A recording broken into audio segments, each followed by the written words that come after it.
Welcome to the Business Beat, presented by Greater Mankato Growth. I'm Jonathan Zier, President and CEO of Greater Mankato Growth, a regional chamber of commerce and economic development organization. We strive to help advance businesses in order to build a stronger community now and in the future. Each episode we will share some marketplace highlights focusing on business and economic development from across the region. Each show consists of 3 5-minute spots featuring 2 different member guests that will air all month, as well as a 5-minute spot on community events, highlights, and other important news from Greater Mankato. For those of you who know me, you may notice a difference in my appearance. My journey battling prostate cancer now involves chemotherapy treatments, and as predicted, my hair did begin to fall out, so I've embraced my new look. For this month's community highlights, I'd like to talk about education and the livability of this regional area and how they both help drive our Greater Mankato economy. Greater Mankato has a strong and responsive education system. From preschool to college and beyond, learning is lifelong in Greater Mankato. The region's K-12 schools are among the very best in the nation, with innovative educators partnering with area businesses and organizations to ensure students are well prepared to meet the needs of employers and as a result achieve success for themselves. Access to a talented workforce is a key ingredient, not only to business, but to overall community success. As a region, we're focused on how to attract, develop, and retain the talented workforce that we need today, and especially that which we'll need in the future. We are very fortunate to have 5 higher education institutions within a 15-mile radius, enrolling more than 6,000 new students each year. This provides a real organic draw for attracting new talent, and it's a unique feature and a strength of this region. In addition to providing a ready pool of talent, more than a combined total of 4,400 students graduate annually from our institutions.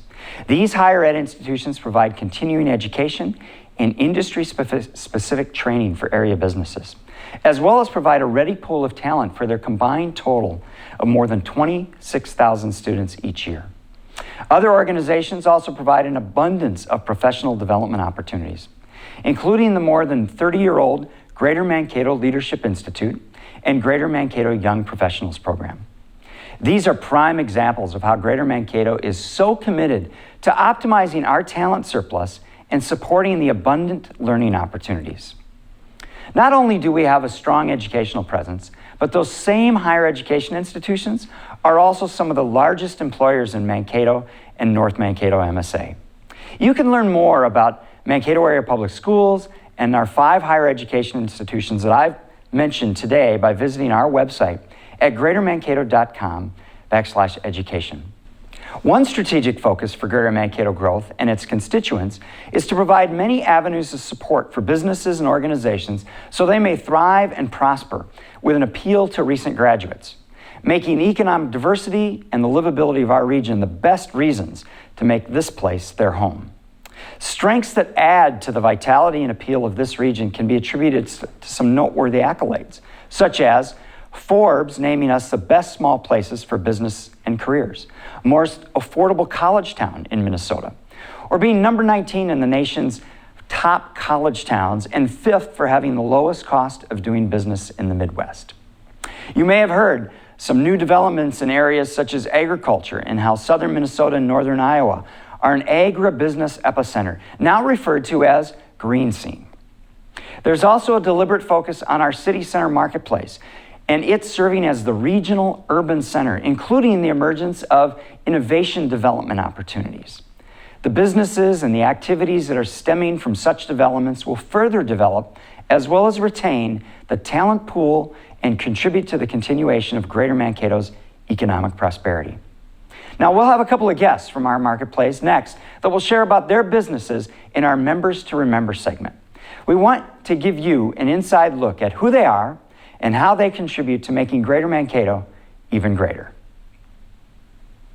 Welcome to our first Members to Remember segment today, and I am joined by Sam from Thriveon. Sam, welcome to today's episode. Yeah, thanks for having me, Jonathan. It's great to have you here. Now, some folks might be familiar with your company, Thriveon, but there's folks that probably aren't. So let's start with a little bit of history. Talk about who Thriveon is, where it started, how it started, that sort of thing? Sure, I'd love to. Thriveon is an organization I started in 2002 in Sleepy Eye, Minnesota, which is where I still live today. My dad joined me in 2005, prior to that having an electrical contracting business. And we're 50-50 partners in the company today. We're headquartered in New Ulm and an organization of 21 people. And so today we also have offices in Grand Rapids, Minnesota and Bloomington, Minnesota. Now that's spread out. I mean, that's a geography It that is. you have, isn't it? Yeah. Why Grand Rapids and Bloomington? I mean, you've sort of got the state covered. How did that happen? Yeah, so Grand Rapids was an organization we acquired in 2005. Okay. And Bloomington was more recent as we've been adding customers up there, and we felt it important to establish a location. So some organic growth, really. Correct. So talk a little bit about the sweet spot, Thriveon. Sure. What do you focus on? Where people that interact with you find great value? Yeah, so we provide an entire IT department as a service for a fixed monthly fee for small to medium businesses with 15 to 500 computers. Okay. Our largest customer today has 260 computers, 16 servers across 20 locations, and 50 of those people are mobile always. And so our service scales quite well, because even at that larger size, they don't have any internal IT staff. We're it. Even at that 260 Exactly. machines? Nobody? Exactly. Wow. And so we're able to efficiently run a department, and not just the typical things that most people think about, like fixing stuff when it's broke, and patch, spy, AV, those kind of things. But really taking a look at how we can help a business leverage IT in a meaningful way to create the business outcomes they want. So IT touches every part of the business, from operations to sales and marketing to finance, and really is a platform that the whole business runs on, and it can be leveraged, if leveraged properly, can have the kinds of returns that it should. And so if not, people otherwise feel like, well, why am I doing this? IT is a black hole. Might as well use pen and paper. And it doesn't have to be that way. So we help organizations mature information technology so they can really realize it as a strategic asset that it should be. Exactly. A platform that gives you that strategy advantage. So you're a young company relatively, but you've gotten some nice accolades recently. Yeah, we have. We were named one of the top 100 places to work in Minnesota Business Magazine. That's a big deal. Congratulations. Yeah, thank you. In both 2014 and 2016. Wow. So it wasn't just a one-time thing. No. And being in the industry we're in, it's even more important really to retain staff, and we think it's a really important thing to create an engaging place to work. So that people have a career and can really produce the best results for our customers. And so winning the award was just kind of a side benefit of things we already do day in and day out. Yeah, congratulations, especially at such a young age as a company, really. Now, there's some expertise, right? I mean, somebody like you're dabbling in things that touch all of us every day. What's a piece of advice or expertise you might share with folks that are watching and getting to know you and Thriveon today? Sure. So one of the things that we see happening in the small to medium business community is IT can sometimes take a second place to other more pressing business initiatives. And so, true. And rightfully so. But what happens is people think, or maybe get lulled into thinking, what I have been doing, it's been working, it'll continue to work. And in IT, the industry is changing so fast that just isn't the case. And so one of the areas we see this kind of popping up is in the area of cybersecurity. And so most small to medium businesses don't really feel like they're a target for that. Who am I? My organization is so small. I'm just this tiny little dot on the map. I'm not the large organizations that I'm seeing in the news, so I'm okay. What do I have that's of value that exactly? Why would people go after me? And so, granted, they won't target you, but the way these hackers and the black market and such work is that they're writing programs that go after the most vulnerable, the easiest to get into, which unfortunately is small to medium businesses who've continued the approach of, I have antivirus, I must be good enough, I'm okay from here. And so what we're doing is we're putting together, we have put together an informational webinar that you can get by going to our website, thriveon.net, and going to our Knowledge Center. And so we've dedicated an entire webinar to just this cybersecurity initiative and what are things that small to medium businesses need to know about how that's changed. Just in the past year, 6 months, how that's evolved and what they need to know so that their company, themselves, their employees can be protected. And as a webinar, that means I can access it when it's convenient for me, right? Correct. Yep. And that webinar is about how long? On demand, about 45 minutes. So not bad at all. Not I bad. Can get up to speed in a hurry. Wow. Right. That's awesome. Sam, thank you for letting us get to know Thriveon a little bit more today and for sharing some expertise with us. It's great having you on the show. Yeah, thanks for having me. Thank you. For our second Members to Remember segment today, I want to introduce you to Barb of the Greater Mankato Area United Way. We're just thrilled to have you in today's episode, Barb. Welcome. Thank you, Jonathan. I'm thrilled to be here.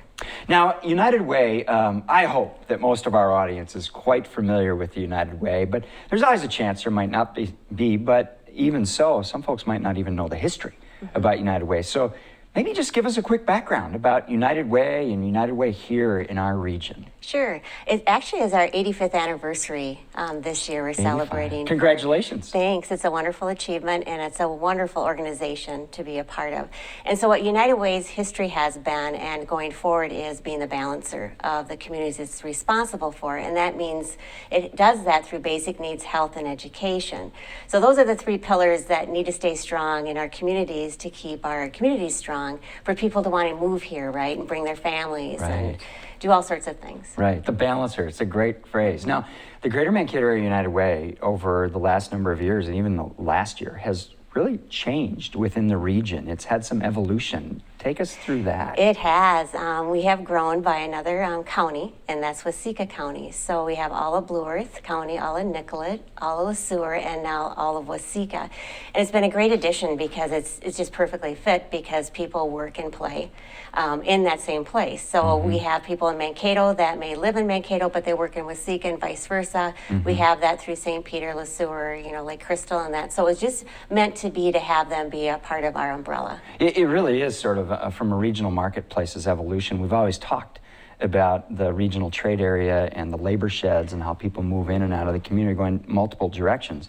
And so to have our United Way sort of mirror that just seems to be a very natural fit. So congratulations on those types of advancements and being able to serve the region in a much better way. And thank you. And what we've been able to do too is bring a lot of strengths of agencies that have helped citizens in the other three counties now to Waseca too to help be the balancer Extend there to help them. services as well. And Now, this is a really critical time for United Way. The need right now, not just is the need present that you spoke of earlier, but this is the campaign season, right? This is when the need is put in front of us about what needs to happen and how we can help. So give us some details on this year's campaign. Well, our goal this year is $2 million. We believe we're going to hit that goal. Last year was $1,950,000, and we surpassed the $2 million mark. All signs are going in that direction. We're way ahead of ourselves from last year. We moved everything up about a month to 2 months from last year's timeline, being that the agencies need to know where we're at with our campaign dollars before the end of the year versus going into the next year when they need those dollars. So we're doing a lot of focus on building new business development, getting our employee rallies that businesses have done sooner, getting out to the public to let them know about the need of all the people we have. So last year we served over 50,000 people. And we have thousands of more to help beyond that. And these are people really of need that we're here to improve their lives, not keep them where they're at, but give them the tools they need to do become very successful citizens within our region. So we have great things happening. So, and the number of agencies inside of that, right? Yeah, How we've many actually agencies do you serve? We increased for 2017 because we did so well last year. Thank you to everyone who supported United Way. So we have 60 programs now within 37 agencies. 60 programs and 37 agencies. Yeah. That's a So it's that's a 9 broad reach. It is, and it's 9 additional programs from last year and Increase 5 of 9. additional agencies. And 50,000 people last year. Over 50, yeah. That the collection of those folks. Yes. Wow. Now, as you said in the beginning, we have a lot of good signs, a lot of promise that we can get there and reach this goal. But we have a strong history of that in philanthropy as a community, right? There's some accolades or some data that speaks to that. It's really big. And so what happens, what I found out right away last year when we took on with SECA is that the common thread through all of our counties that we're responsible for is the heartstring. That we have really passionate individuals who care about everyone in their community. They're not just about their town, it's about the surrounding towns. So they're willing to give in volunteering time, it could be financially, it could be in sponsorships through businesses, corporate gifts, all sorts of things. People are coming through over and over again beyond what they have. And helping out. It's that sense of small townness that really in a larger area like ours still exists. It's part of our DNA, our culture, which I find to be one of our greatest strengths as well. But this United Way even ranks in the top, right? Within our size, Yeah. we're ranked #1. Wow. Yeah, so- Congratulations. Yeah, That's fabulous. and we're doing that because of everyone who's helped us. Certainly. So I thank all the Right. donors and citizens, volunteers that have done this. In-kind donations are huge. We couldn't do it and help the people we do without the support we get. You know, now as we wrap up, there's one or two things that maybe some people, they know Barb Kaus and the United Way and maybe even prior corporate experiences, but they might not know something personal about you. What would you share? Well, I have 2 things I'll share that people might not know about me is I absolutely love to go horseback riding, and I do that quite often with my dear friend. And then also I'm raised from a little toddler up to be a fisherman, so I love to fish. You are one with nature. Yes, yes. Barb, thank you for being here today, and thank you for all of the great work that the United Way and that you are doing in this community and letting our community be a part of that. Thank you. Thank you. Yeah.